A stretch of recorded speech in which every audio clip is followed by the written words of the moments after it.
From the Oklahoma newsroom, this is a Varsity update. I'm Jenny Carlson.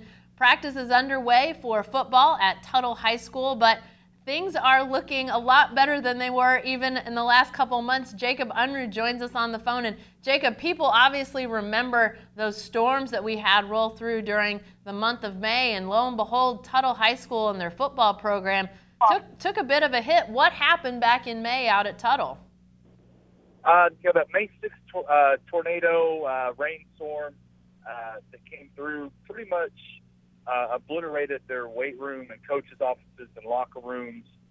Even ruined the floor in the wrestling room, which is a storied program in itself. Winning I think 7 straight titles, 7 straight state titles lately, and they had to redo the floor there. But basically, what I've seen on the security video that they have is that they had all that rain. Some say they got 15 inches, some say they got 18 on the roof, and then a straight line of wind hit the roof, picked up the roof, dumped all the water inside, and flooded everything, ruined the roof. They had to replace the roof. There were steel beams everywhere.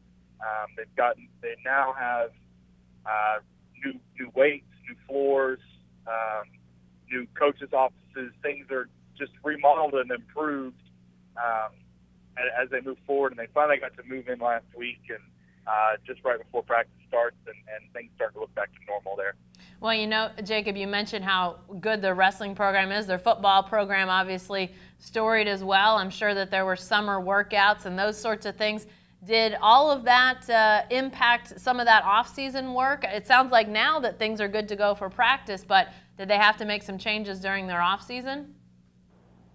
Yeah, they had to move their weight rooms into what they call the PE gym. They put all their weights in that and worked out there, and it didn't affect the field, so they were able to go out and do normal 7-on-7 stuff, things like that. They had spring practice without a hitch. They just had to move some things around, and they went a couple weeks without being able to do anything because the weights were ruined. But the people in the community gave some kids their gym memberships to use and things like that to keep them on track. And so what was interesting about it was the program kept it quiet. I just found out about it over the weekend. Not a lot of people, even in the Tuttle community, knew what was going on. They didn't ask for help. They didn't ask for donations.